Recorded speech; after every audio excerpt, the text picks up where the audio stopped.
Welcome, investigator. Evil is on the rise. Crime is escalating.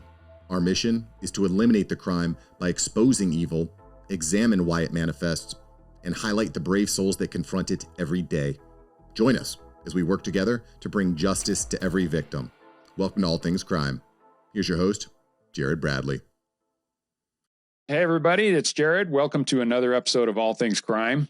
I appreciate you being here. And while we're here, please hit subscribe and smash that little bell so you get a notification every time a new episode comes out. I'm excited about our guest today.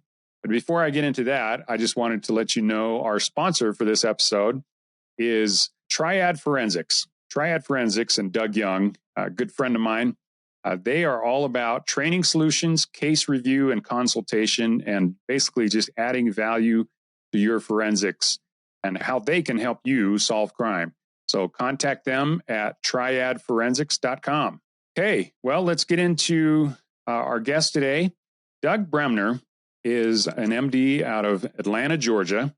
And if any of you have recognized the last name Bremner, you would recognize that Ann was a guest on the show earlier. So make sure to go back to some of those episodes.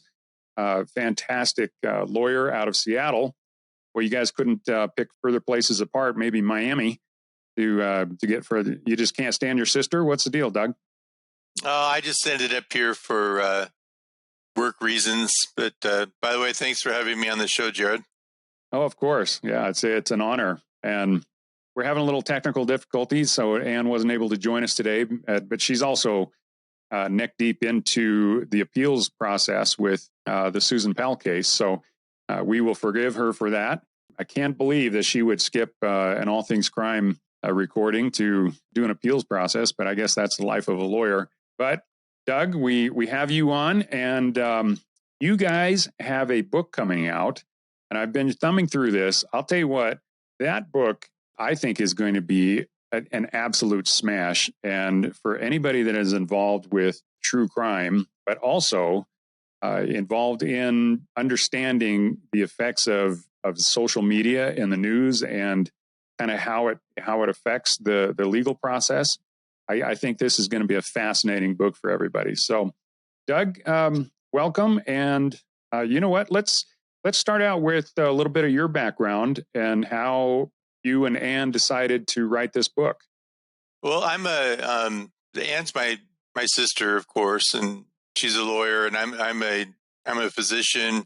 I'm trained in psychiatry and nuclear medicine. So probably the most relevant part about my background is psychiatry, and then some of the research that I've done in post-traumatic stress disorder. And as you know, trauma and PTSD plays a role in many of these true crime cases, both in terms of the victims and also sometimes some of the perpetrators. So that was my background. We do studies of the brain and how it operates in PTSD, but also doing studies of memory. So one of the areas I've studied is the effects of false memory and changes in memory, and also its relevance to coerced confessions. So a lot of these, about a quarter of cases of individuals are eventually exonerated based on DNA evidence. There's a false confession involved.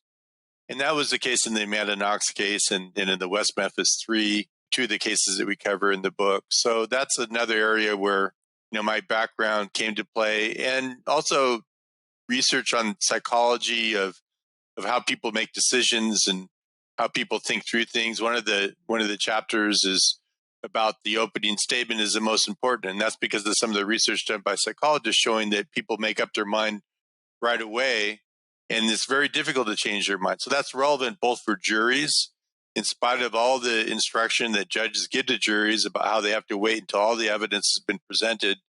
About 80% of them will have made up their mind, after the opening statement. And it's also relevant to the role of social media in true crime, high-profile true crime cases, because people tend to make snap decisions based on something they saw on the internet, and then once they've decided guilt or innocence, it's very difficult to change their minds.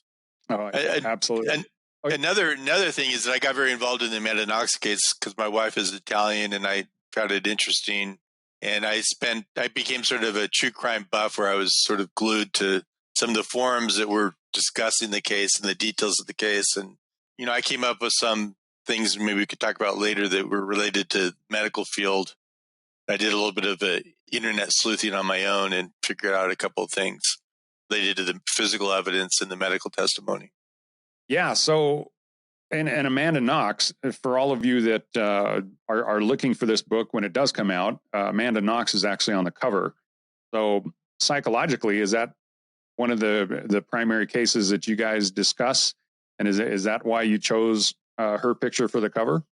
Well, originally this book was about Amanda Knox, and it was written by my sister, and she had some help with some writers, and I sort of came in after the fact. And when I got involved, so I've written a number of medical books, including Before You Take That Pill, Why the Drug Industry May Be Bad for Your Health. So I spent a lot of time working on my writing over the years. And, so I knew the Amanda Knox case very well. It was easy for me to help kind of work on that case. But as time went by, this book took a couple of years to write, and all these other cases sort of unfolded in the meantime. The George Floyd case, Kyle Rittenhouse, Ahmaud Arbery. And then the other aspect was that the first draft of the book, it had sort of a negative take on the Italian justice system, which is sort of the usual response of people in the U.S., especially people from Seattle, that there was a messed up judicial system and this wouldn't happen in the U.S. But, I talked to some of my wife's cousins who are lawyers in Italy and got some perspective on how the system worked and did some research on it and compared it to the U.S. system. And then, pulled in a couple of cases where, the Amanda Knox case was a case of a prosecutor who ran off the rails. That was Giuliano Mignini, right? So that was clear that he had these crazy ideas about satanic cults and Halloween, and he jumped to the conclusion that they were guilty right away, which illustrates the point I made before, that people tend to make up their mind right away. And then he just stuck to it, and he couldn't change his mind. And even Donald Trump said that, that guy's crazy and he just wants to get a scalp and convict someone no matter what. But that happened in the U.S. too. So it happened in the West Memphis 3. Actually, the same thing, where the prosecutor came up with a story about a satanic cult, which didn't exist. The media jumped on that story, and then there was leaks, to the press.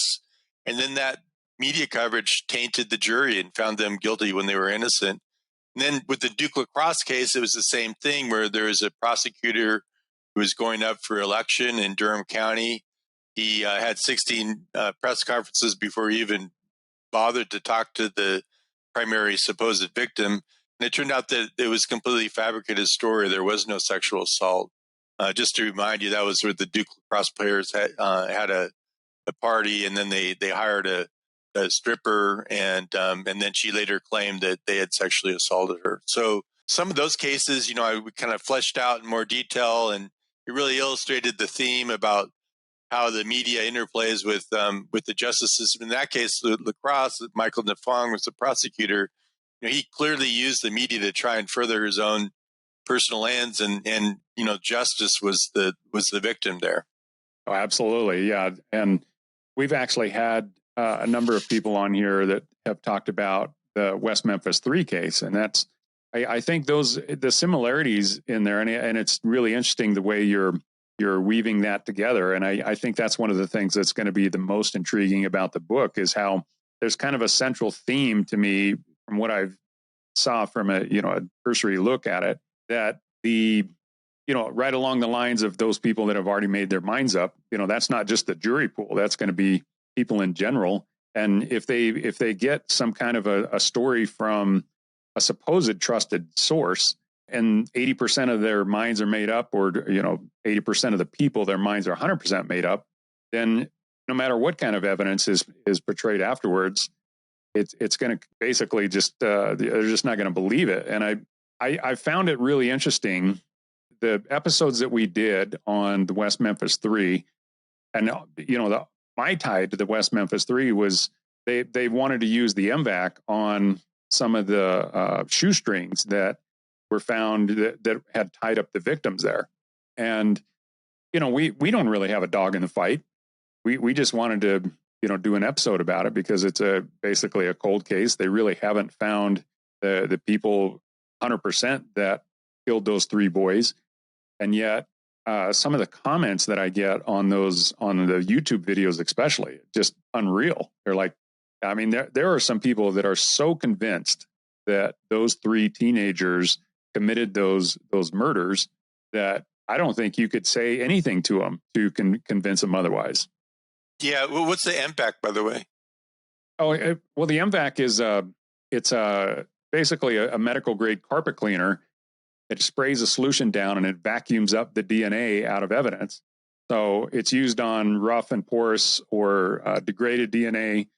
So just like you would use a carpet cleaner to get a stain out of your carpet, where it sprays down and vacuums at the same time, they use the M-Vac on a lot of different evidence sources, like rocks and bricks that have been used in heinous crimes, and in particular for the West Memphis 3 case.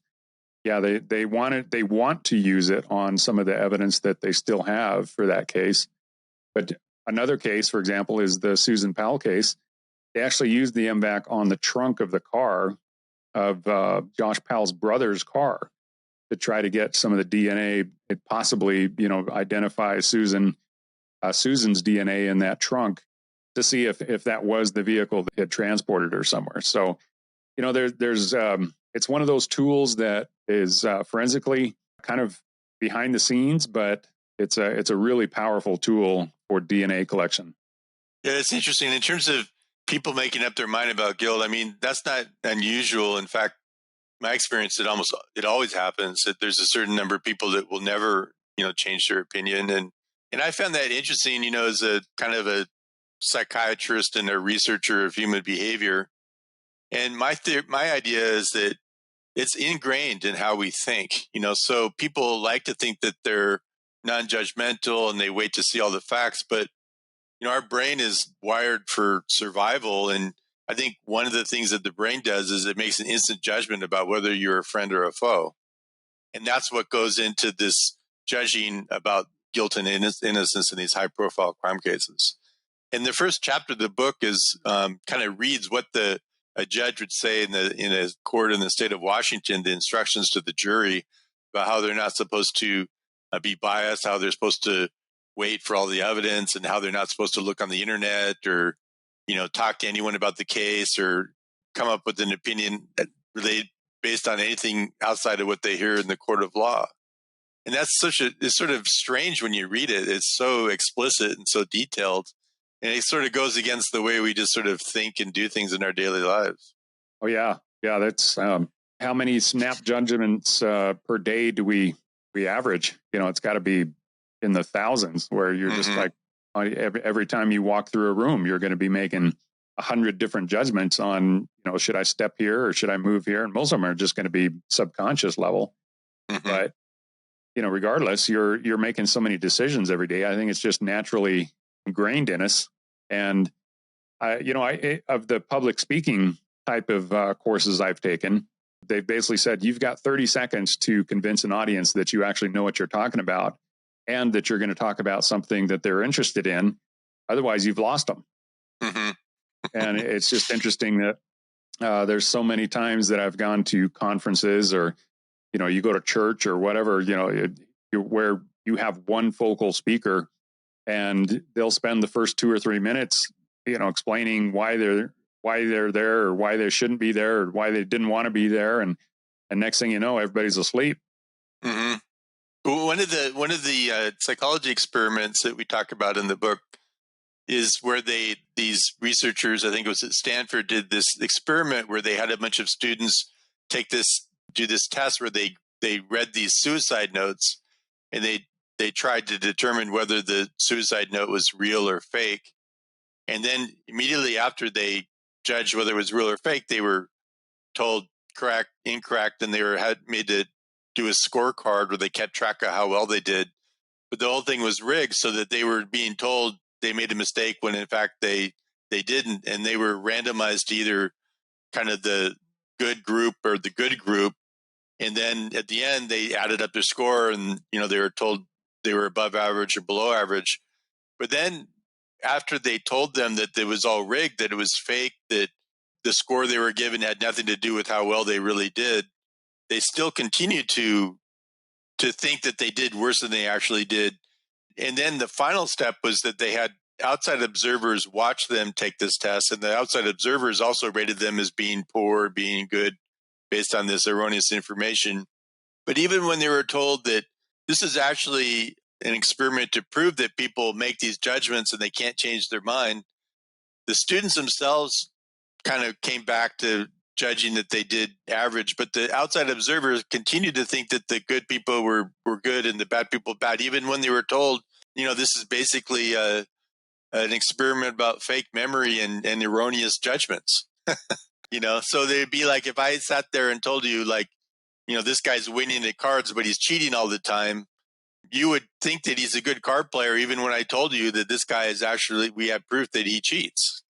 And so that's what goes into, it's sort of an interesting commentary on human behavior in general, but it is relevant to how people make up their minds in social media, about these cases.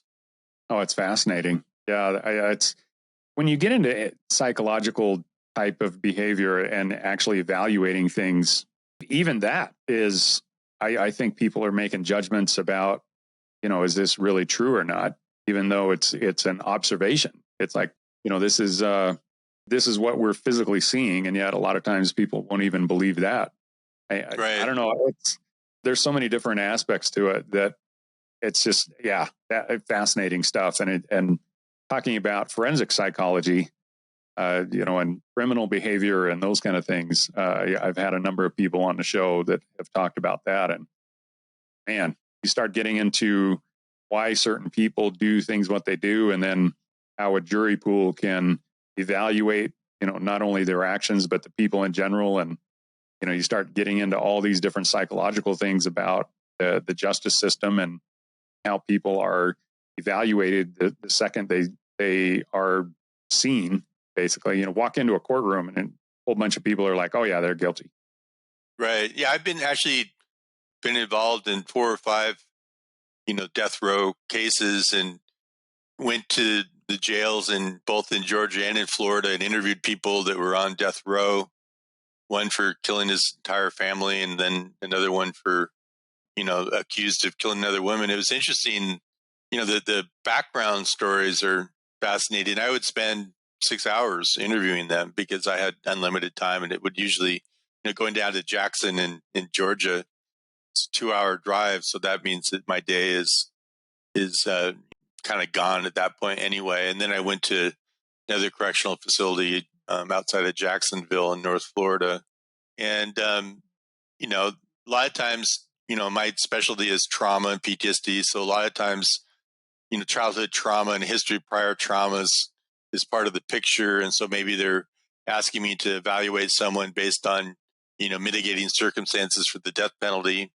Maybe they want to know if this person has frontal lobe, damage from, being hit in the head as a child, or, in another case, it was whether, a war-related Gulf War syndrome or other situation could have, caused the behavior. But the interesting thing I found is that in both cases where I met someone in person, they told me that they were innocent. And so you walk out of there thinking, after talking to them for 4 hours, I walked out of there having no idea, what, which I thought was pretty interesting, like, what had actually happened. But when you say they were, they told you they were innocent, I don't doubt in their minds they believe that. But yeah, based on the circumstances of the case, were they actually innocent? No, I mean, exactly. That's an interesting thing. Is like, in their mind, do they feel that they were innocent or not, or were they making something up? Was it something where, in one case, there's a question of whether someone had something occur, which we call dissociation, which would be like a sort of a trauma-related symptom, and you can get gaps in memory. So sometimes you'll see combat veterans that'll kind of go into a dissociated state, and they may have like lose an hour, of time. So that was one possibility that was raised in case of the war veteran, is whether he was in a dissociative state and he really didn't remember, what happened, which wouldn't necessarily, get you exonerated. You can't, there's really no mental health defense that really works anymore in these cases. Even someone completely psychotic who Like that guy that shot up the movie theater in Colorado. He thought he was he was psychotic. He thought he was the Joker, and even that was not going to necessarily help him. So some people might say, well, they just use that as an excuse to, for the crimes they commit. But in point of fact, it doesn't, it's probably not going to help them. At best, it might be a mitigating factor in a capital case. And in these cases, when someone's on death row and they're threatened with execution, it's the job of the lawyer to find whatever they can to try and prevent that from happening. And that's their job. Right. Well, it's interesting when you bring up Colorado. You think about the Columbine shootings, and I mean, I don't know this for certain, but my understanding is those two young men were basically playing so many video games that they couldn't differentiate between reality and the video game, and so they were just kind of playing out what they were in that. I don't know, is it called to action or whatever that video game is, where you're visibly looking down the barrel of shotguns and things and shooting people. And that's basically what they played out at the school. Yeah. Although one thing is that, I think that part of the kind of the national dialogue about, these mass shootings and gun violence is that, well, we need to improve mental health. Not all of these people that are involved in these mass shootings are necessarily have it. I mean, certainly the vast majority of them don't have a psychotic disorder where they're unable to differentiate right from wrong. And most of them don't even have a diagnosis of PTSD or other major psychiatric disorder. It's more, it's probably, if you were to point at what factors are most relevant, it would be kind of male, gender, young age, the age range, access to firearms, et cetera. But, not everything can be prevented by counseling. Oh, right. Well, yeah.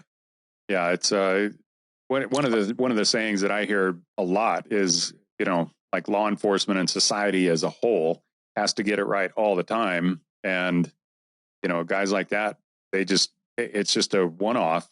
And so your ability to actually stop them without basically upending all of society is close to impossible. So, well, although I have heard of, some kind of newer approaches where they're not focused on necessarily, mental health treatment, but more in terms of coming up with algorithms that might identify people that are high risk. And that seems promising to me because there are some people now doing research on what are some of the predictive factors. And they found a few things. Like they do find that most of these people have done something online, made some threatening statements on Facebook or to someone that they know, that if those could be identified early enough, there might be an intervention. And it may be enough just to kind of stop someone, for momentarily to prevent some catastrophic event from occurring. And then they kind of move on with their life. 20-year-olds, things can change that there doesn't necessarily have to be a chronic threat.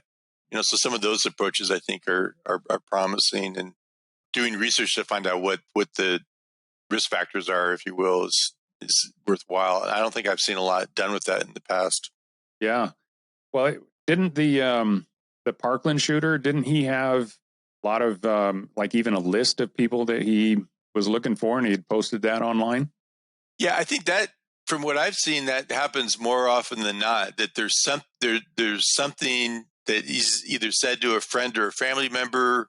They may have like one friend that they may confide in, they make threatening comments or, post a video or something on Facebook. And so I think maybe the focus is turning more towards identifying the risky signs and intervening, at a sort of a counseling level, but trying to intervene, before something bad happens. Yeah. Well, it's, the whole adage of, see something, say something.